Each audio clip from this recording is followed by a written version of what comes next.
सुप्रिया आप सभी को Supriya education hub YouTube channel पे स्वागत करती हूँ।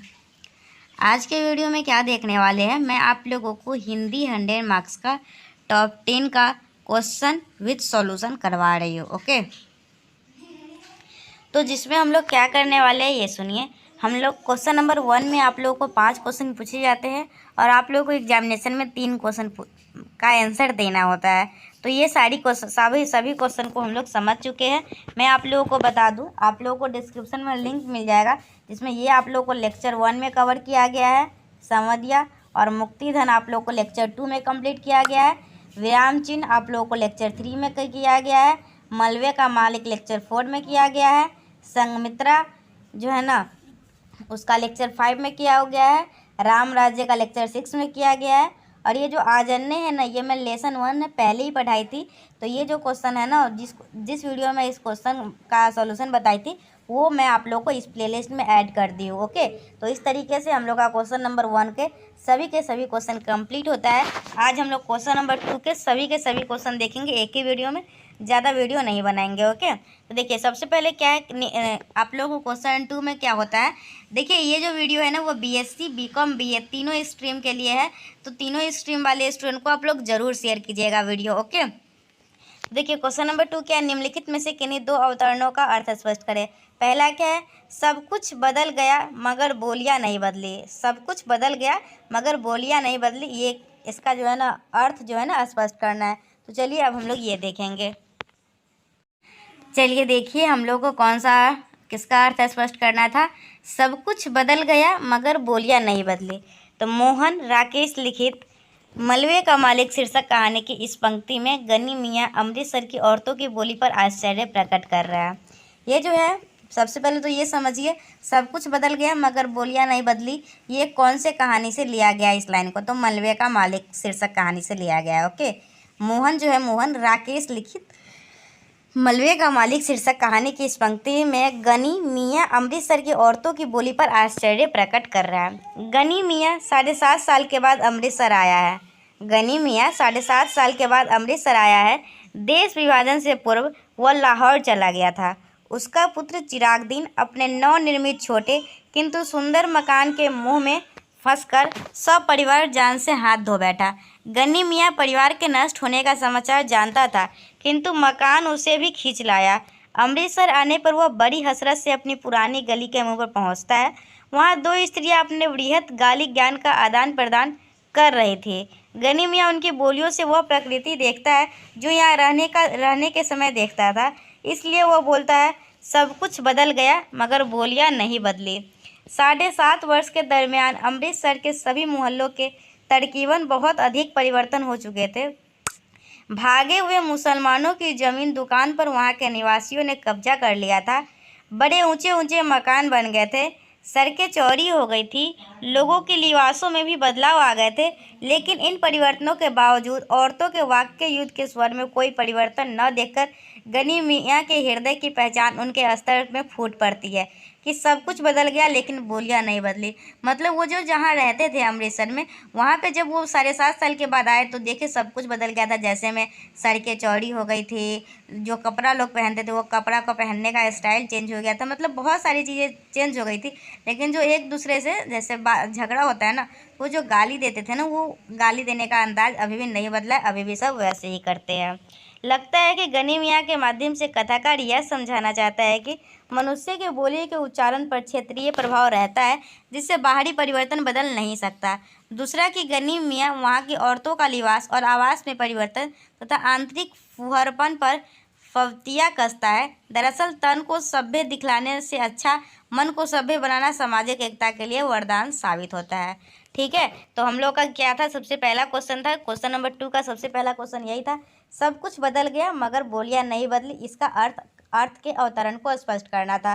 और एक स्टूडेंट का भी कमेंट आया था, इसमें जितना भी अर्थ अवतरण है ना वो समझा दीजिए, तो ये उनके लिए अच्छा होगा अगर वो वाला नहीं समझे होंगे।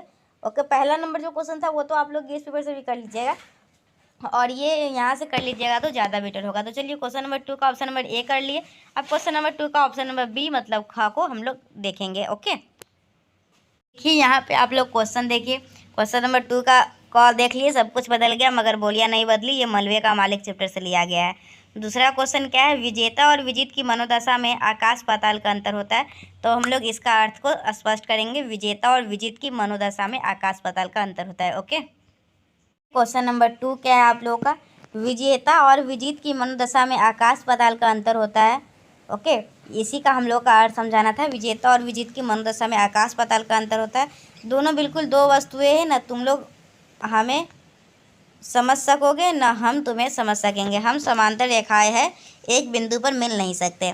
तो चलिए इसका हम लोग अर्थ स्पष्ट करेंगे। सबसे पहले ये संघमित्रा एकांकी के द्वितीय दृश्य से उदित पंक्तियाँ में नाटककार बेनीपुरी ने कलिंग कुमार नीलमणि से विजेता और विजित की मनोदशा का विवेचन विश्लेषण किया है। सबसे पहले ये समझिए, ये जो लाइन है विजेता और विजित की मनोदशा में जो अंतर है ना, ये आप लोगों का संघमित्रा जो चैप्टर है ना उसमें लिया गया है, जिसमें संघमित्र जो है ना वो नीलमणि को समझा रहे हैं। ओके, अब देखिए यहाँ पे समझिए, संघमित्रा एकांकी के द्वितीय दृश्य से उदित पंक्तियाँ में नाटककार बेनीपुरी, ओके, नाटककार बेनीपुरी ने कलिंग कुमार नीलमणि से विजेता और विजित की मनोदशा का विवेचन विश्लेषण कराया है। कलिंग कुमार अपने राष्ट्र की गौरव रक्षा में आहत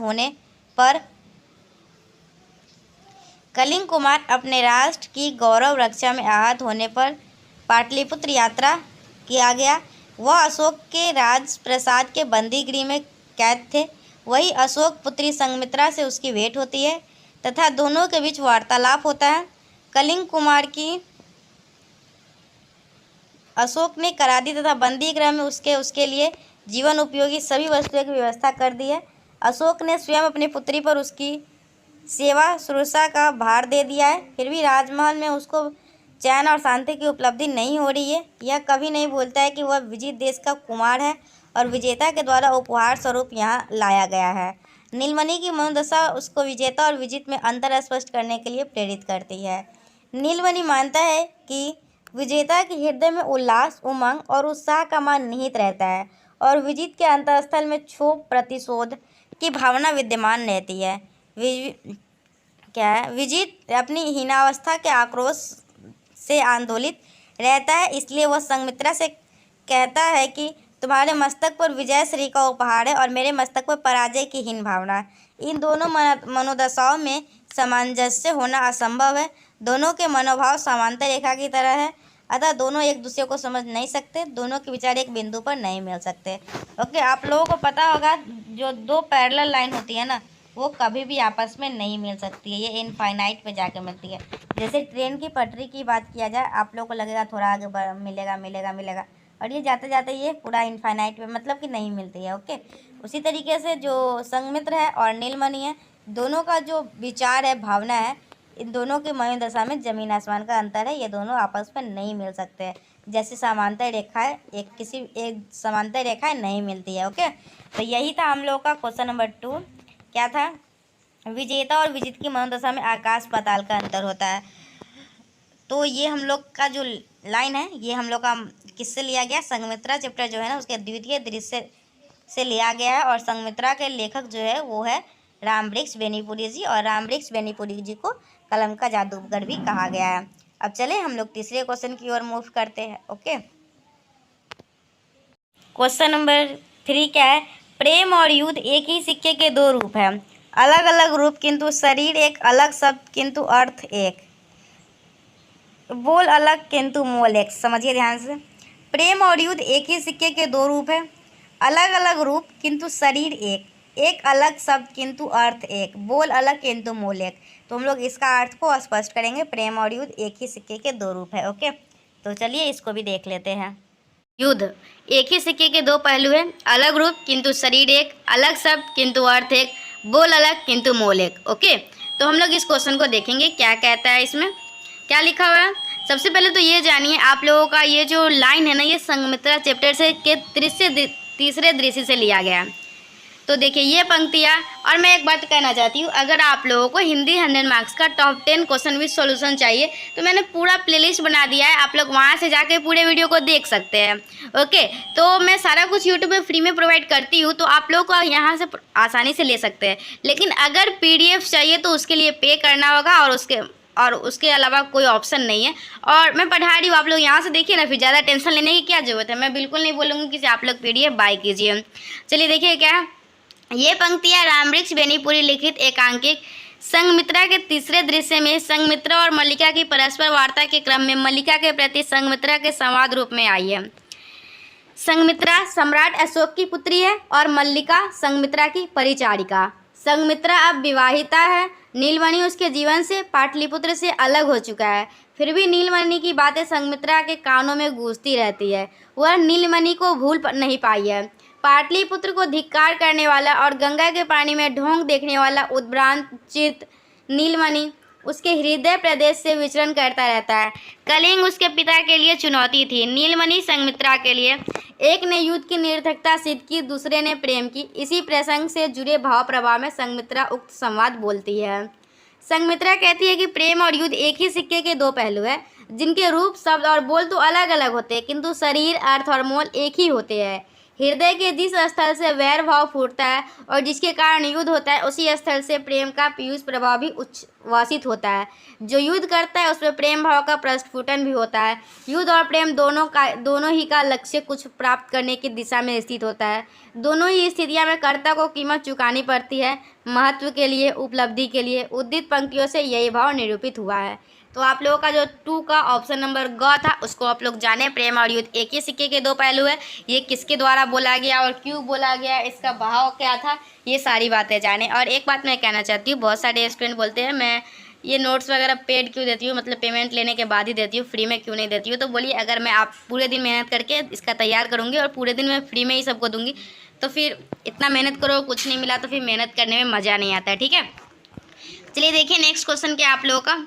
नेक्स्ट आप लोगों को मंदिर में घुसने निम्नलिखित का अर्थ अवतरण स्पष्ट करें। हम लोग देख रहे हैं उसमें 5 क्वेश्चन था और पांचों क्वेश्चन को इसी वीडियो में करके कंप्लीट करेंगे। और फिर पहला क्वेश्चन हम लोग करवा ही चुके हैं पूरा, दूसरा भी हो ही गया। तीसरा में निबंध लिखना है। निबंध प्रदूषण पे था और अटल बिहारी वाजपेयी पे था, और भी मतलब कुछ था, 4-5 था, तो उसमें एक प्रदूषण कर लेंगे, फिर बाकी काम का ऐसा जो भी निबंध है आप लोग एग्जामिनेशन में अपने हिसाब से लिख लीजिएगा। ऐसे आप लोग को एक वसंत ऋतु से एग्जामिनेशन में आएगा निबंध, ऐसा मेरा मानना है। ओके, तो देखिए यहाँ मंदिर में, देखिए जो क्वेश्चन दिया गया था ना, उसमें था सीधे मंदिर में घुसने वाले अछूतों के आगे बुढ़िया विराम चिन्ह सी पड़ी रही। चलिए देखिए, व्याख्या गद्यांश कथाकार जयशंकर प्रसाद विरचित विराम चिन्ह शीर्षक कहानी से गृहीत है। यहाँ कथाकार ने बुढ़िया के चरित्र में फूटे हुए रोष को एकाएक समाप्त होते दर्शाया है। बुढ़िया परंपरा के झूठे तथ्यों के आगे सदैव झुकी रहती है। अपने बेटे के धराशायी होने के बारे में सुनकर उसके अंदर का रोष अवश्य फूटता हुआ दृष्टिगत होता है। वह अपने बेटे का शव लेकर मंदिर में प्रवेश करने के लिए आगे बढ़ती है, पर एकाएक उसके रोष को परंपरा के झूठे तथ्य समाप्त कर अपना आधिपत्य जमा लेते हैं। फलतः वह अछूतों के आगे मंदिर के द्वार पर ही विराम चिन्ह सी पड़ी रह जाती है। प्रस्तुत गद्यांश में बुढ़िया के चरित्र के माध्यम से परंपरा के झूठे तथ्यों अर्थात प्राचीन मान्यताओं को नए युग की दहली पर विराम चिन्ह के समान बताया गया है। तो ये आप लोगों का था क्वेश्चन नंबर 2 का ऑप्शन नंबर घ। अब अंगा देखेंगे और फिर हम लोग इस वीडियो को फिनिश करेंगे। ओके, चलिए देखिए लास्ट क्वेश्चन क्या है आप लोगों का। आदमी जितना बर्बर और असभ्य रहता है उतना क्रूर और हिंसक होता है। तो प्रस्तुत पंक्ति रामवृक्ष बेनीपुरी के रेडियो रूपक राम राज्य से उद्धृत अंश है। रेडियो रूपक में ये पंक्तियाँ स्वागत अधिकारी द्वारा परिचालक से कही गई है।